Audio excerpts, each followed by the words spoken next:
Good afternoon, ladies and gentlemen. After a lot of political spiel and talk, we're taking a break and we're doing some shop talk. And I have with me, of course, the best in the business who are at the top end of the pyramid catering to affluent India. And as the topic goes, we're talking about growth at the top of the pyramid. Now, reports suggest, as well as, of course, company reports suggest, that companies that cater to the top end of the pyramid are growing much faster than companies that are catering to mass market or broader markets in India. What's the reason? Where is affluent India today? What is their patterns? What are their aspirations? And how does that convert to business sense? Well, who better than both of you to give me that answer? I'm going to start with, a broad-based question to both of you and then get into the semantics of it. First things first is, Santosh and Jyoti, you've seen the definition of luxury evolving in the Indian market. Are there any noticeable shifts in the way affluence is perceived by the Indian consumer today when compared to, let's say, a decade ago? Go for it. Okay, thanks Sonali for having me here. So if you see the classical definition, and Coco Chanel said luxury starts where necessity ends. And that's also the economic definition is, of course, if the demand for luxury goods should be much more than the economic growth because people spend on irrational consumption. And that's something that we saw in the last 3 years, even in India, that there was a bit more, the luxury segment grew a bit more than the total automotive market. It continues to do so. That also shows the aspirations of 1 billion people in India. They want to upgrade to things which is not a necessity because there are a lot of good cars which can take you from point A to point B, but do you want to now have an irrational purchase? What has changed in India, what we see is a high level of individualization, personalization. In our world, we have something called the manufacturer. People are ready to wait. They want to customize, personalize, and pay a significant premium for that personalization. So that's something which we have not seen, say, even 3 to 4 years back. And that also means the demands are much more, I would say, not only on the cars, but also on all the equipment features. So I think it's much more demanding in terms of what they expect from the brands. And this phenomenon is as recent as 3 or 4 years. Exactly. I see. Jyoti? Yeah, first of all, once again, thank you for having me here. So the way I think luxury is being consumed in India is evolving in a very different way. India, as we all know, is a young country. We have youngsters who are driving the overall economy and so the luxury industry. If you go, let's say 10 years back, probably it was only the elite who were looking and aspiring to buy a luxury car. Today, that has changed in a big way. There are people who are maybe a little lower, maybe affluents, and now the social climbers. The aspiration is going down. So their aspirations are actually rising, but going down in terms of their income level. So there are more and more people who are coming forward and wanting to buy luxury. So I think that is one big shift which has happened over a recent past. Another thing I would say is that I think India, if you really go way back, 20, 30, 40 years back, was more about roti, kapda, makan. I think that was like our economy. Today, I think generation thinks like zindagi na milegi dobara. So they are thinking, this is my life. Why do I wait to buy a luxury car and wait when I turn 40, 50? Why don't I consume now? And I think this is a big change. So as more and more such people climb socially, they are coming forward and willing to buy and consume luxury. And luxury cars are no exceptions. And what we are also seeing is it is not just about the real luxury, so we call it today, because our segment is still very small. But if you look at the larger car market, what you observe is that the average or median price of cars which were bought 10 years back versus today has gone up. So we are calling it already premiumization. So as that section grows, I think they will slowly and steadily start moving upwards. And I think that's a big driver of growth in our segment. Right. Just taking a cue from him, he's talking about the key growth drivers. Many reports suggest that this essential shift is also happening with, the younger generation's value changes. So, for instance, let's say my parents or your parents or even us to a certain extent believed in the whole saving and owning phenomenon, as opposed to the young generations who are, earning decent amount of money between 25 and 45 years. Do not believe in owning, believe in spending, live for today, live for the moment, and not saving for that rainy day is possibly a big value change we see in terms of how they conduct their lives. Would you say that's been a big driver? Do you see people in their, in their 30s who aspire to buy a Mercedes Benz? No, for sure. I think one big change which has happened is Indians are traveling a lot, not only within India but also abroad. So they are studying abroad, kids are going out, they are already having a lifestyle, and when they come back, they want the same bags, they want the same watches, they want the same cars to be driven when they are back. So I think that's definitely driving. But when I look at inward to India, there is a one big change more so in the urban centers. When we are making our career, the roti kapda makan was very important. You wanted to have a good house, also food on the plate, save for your social security to a bit. Today's generation is covered largely by parents. I know a lot of people who have bought house not only for themselves but even for their kids and their kids. So, so they don't have that spending EMI for house now. And to a large extent, they are secure now. They know that, I don't have to save this and they can spend. So I think the economic development, the per capita GDP, what has grown, and also a lot of middle class in India have saved also for their kids to some extent, gives them a larger flexibility to consume luxury products, be it right from the last, the iPhone to luxury cars, watches, bags, and so on and so forth. So I think that's also something which drives growth. But is there something that differentiates, let's say, the Indian luxury consumer versus the global consumer? Are there any key differentiation you see? Our experience is Indian customer doesn't like decontenting. They don't like cars which are cheap, which are decontented, which doesn't have equipment. Whereas if you see a configuration worldwide also, there are cars which are basic, then you can configure the car to much more expensive cars and variants. But in India, when we are looking at the market, you can get cheaper cars, you will find some takers for the brand, but in the long run, it doesn't work. Indians are much more demanding compared to the Western counterparts, I would say. And that's what, when Jyoti was mentioning about the premiumization, let me say a statistics for us. 3 years back, our average selling price used to be around 60 lakhs.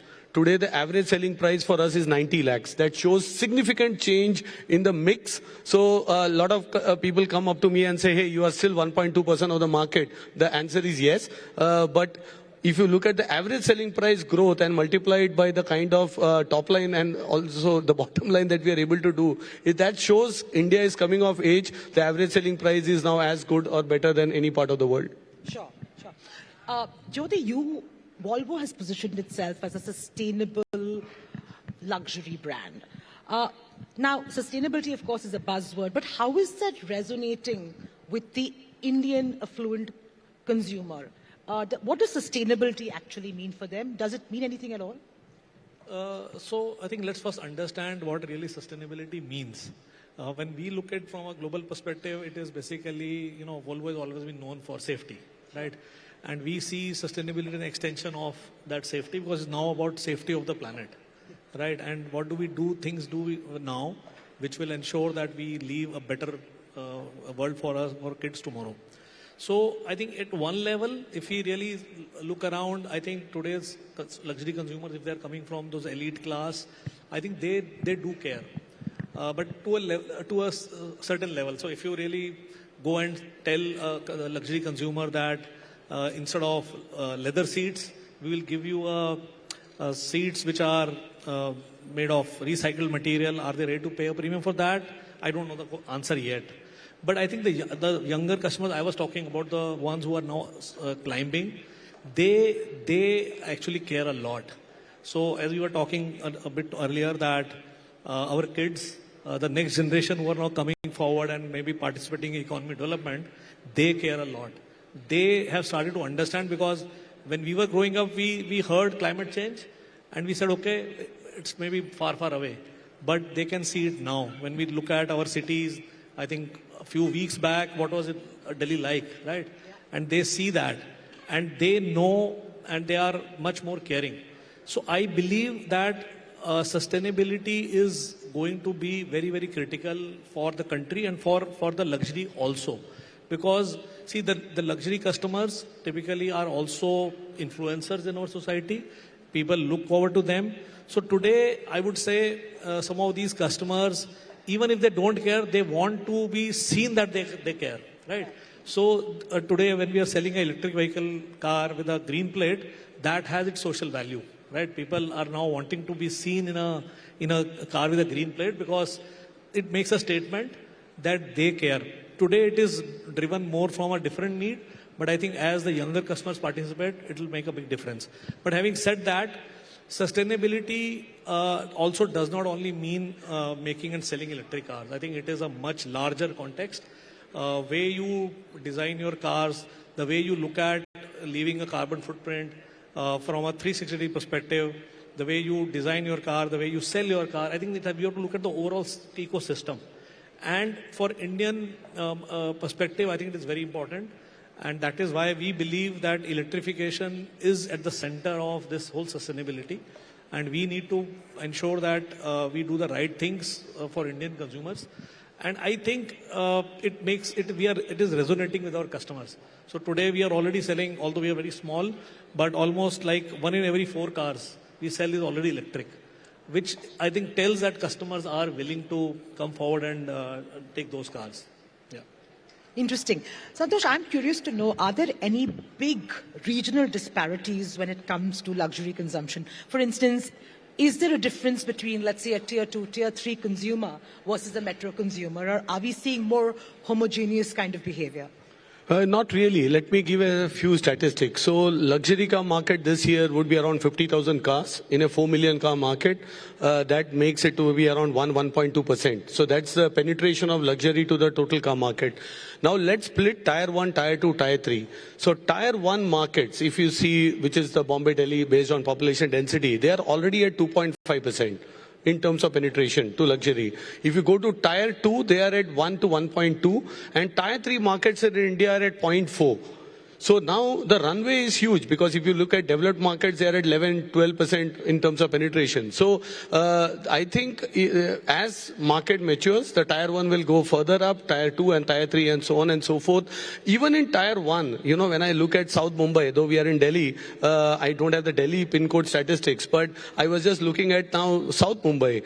They are at 6.5% is already South Mumbai when it comes to luxury penetration. It's as good as any Western world that we see. So I think there are disparities for sure. It's too late to look at it. There is an opportunity at one end of the spectrum that you can really go in. On the other side, I think the best is yet to come. You have a point of view on that? Yeah, I think I agree. Today, if you really see from I think wealth distribution in India, and you actually go even beyond states and go into districts, maybe it is 15 to 20 districts within India who are like where all the wealth really sits. But what we have seen is the growth is coming beyond that now. I think in the last 10 years or so, we have seen growth coming at a much faster pace from those centers. So I think we will see that evolving from those centers as well. But I think these cities will continue to grow faster, because let's not forget that when we look at overall car industry, not just luxury, our penetration is still like 25 per thousand, which is very, very low. And which tells us there is a huge potential ahead. And even, I think on one side, we are only 1.2% of the total car industry. So I think both will happen. One, the car penetration will go up. It's already going up, but it will go much faster, because right now our per capita income is $2,500. Probably it will go, I think what we understand is the inflection point is when it goes close to $4,500. Then the luxury will really, really take off. But till that time, if let's say the overall market grows from where it is today, 4 million to let's say 7-8 million in some years from now, and it remains this 1.2% becomes 1.5%, I think there is a growth coming. But this growth is going to become much more wider, not just concentrated on these 14-15 districts. It will go much, much wider. And I think that is where tier 1, tier 2 cities beyond metro towns and beyond state capitals will participate in this growth. So I think it's widening for sure. Right.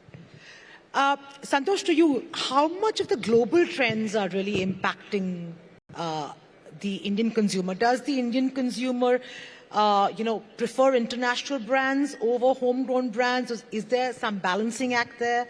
Also, are they more interested and inclined towards, let's say, bespoke and personalized offerings? Firstly, when it comes to luxury, there has to be a DNA as well. And the DNA comes from heritage, history, legacy, innovations. And money. Of course, all that costs money as well. So in that sense, European brands has many of them for historic and various reasons. And it's not only cars, but also you go right from perfumes to bags to any of these categories. So there, I think there is an affinity, a strong affinity, I would say, when it comes to European brands. But your first question on the differentiation of the Indian consumer and the expectation, as I said, they are much more aware. So any product that we launch in the world, earlier our time to market would be 18 months, to come to India. Today, nobody is ready to wait. We had the new E-Class launch worldwide 9 months back, and we had to get the car in 9 months to India. And that's the expectation, that nobody is wanting to continue the old life cycle. So one, the product life cycles are getting shorter because everybody wants something new always. Second, the time to market when we launch something from across the world to India, this needs to be as fast. We can explain India is a right-hand drive market. We need time, certification, challenges, but customer is not ready to wait, and then they shift. So I think that puts a lot of pressure on us to get the cars as soon as possible. Absolutely. Let's come to some of the key challenges. For instance, while the growth for your space looks really rosy, how is inflation, global economic uncertainties affecting consumer spending, in various segments, and how do you see that impact your particular segments, and of course the macro luxury space, the affluent space overall? For instance, what's the outlook for next year? Okay, so I think let us look at it in this way. I think right now, Indian economy is not untouched. What is happening globally, I think we get impacted. Our customers are participating in various forums of wealth investments and all. So I think the reflection is somehow you can see in the stock markets. When there is a vulnerability, I think there is more wait and watch. So customers become a little more, I would say, because this is a spend which is luxury really means that people are not a typical investment, but they really want when they feel good about it. So I think that is not right now, if you really see. While there is a lot of euphoria for the long term, let's say 7-10 years from now, India is going to be places, we are going to be the so many trillion economy, and we are going to be the top economy in the globe, that there is a sure-footedness there. But when it comes to short run or medium run, I think next 1 or 2 years, I think there is still, I would say, people are more cautious. And hence, I believe that while we have seen post-pandemic a really good growth, but I think that growth probably is going to get more muted. It will grow. We'll continue to grow. There is no doubt about it. But I think that growth is going to be a little more muted. And we will see if you ask me from 5 to 7 or 10 years from now, it's going to be, I think it's a really good growth story. But if you talk to me about, I think short term, I think I would say it's still muted. Flat next year then? Flattish. Flattish? Flattish growth. Flattish growth. Santosh, flattish growth, or you're expecting better than your last performance, which is unbeatable? I am a believer that luxury is a sentiment-driven purchase, right? So a lot depends on sentiments. I think there is enough wealth in India if you go through all the reports and the kind of, portion of wealth or share of wallet that we as luxury car brands have is much lesser. So there is for sure potential, but the sentiments are driven by geopolitics, sentiments are driven by macroeconomics, and it doesn't take time. I was one of the even post-COVID, I said, the demand will come back because it was about sentiments. And when the sentimental euphoria came in, there was no logic to it, actually. It's not like, as I said, luxury starts where necessity ends.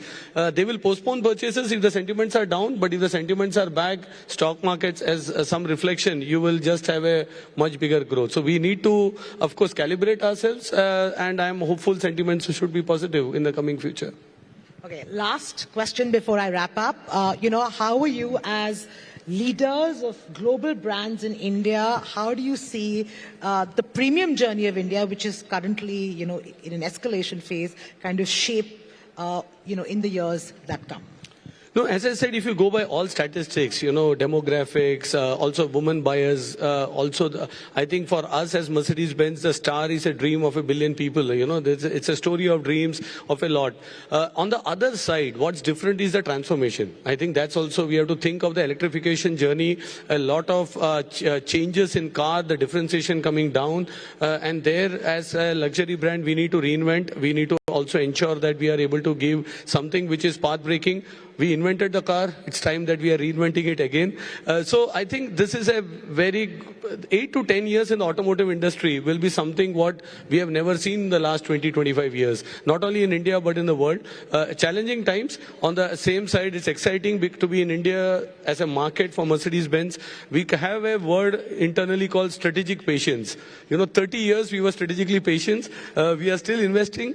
And we continue to invest. But we believe in the long-term story, and I think it's only a positive upside from here. Fair enough.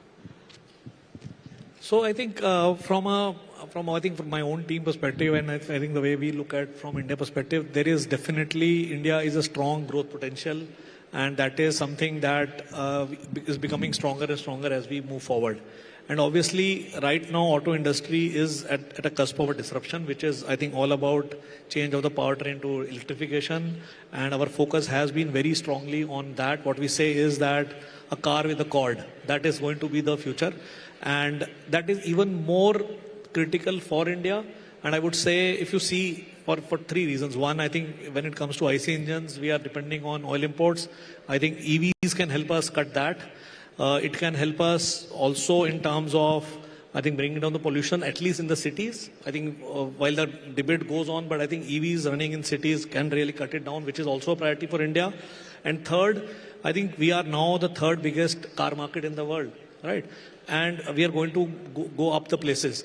And now is our opportunity. I think we missed the bus probably during the ICE time, but I think now in BEVs, we can make India as a strong manufacturing hub.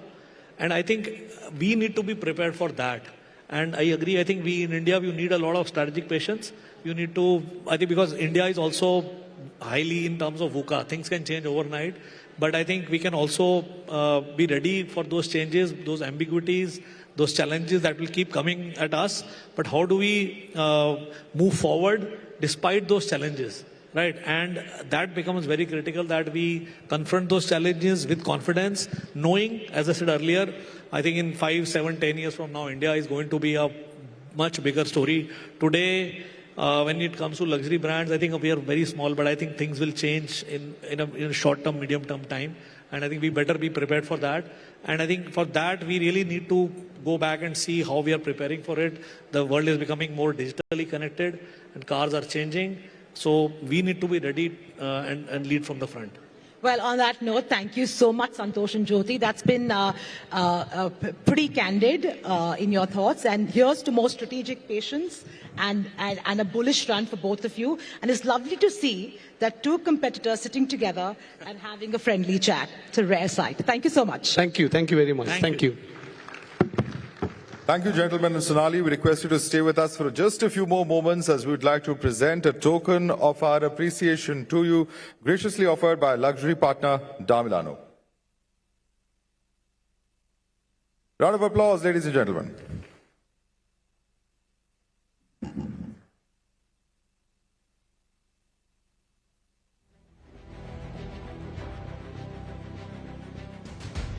Thank you, Thank you so Sonali. much. Thank you, gentlemen.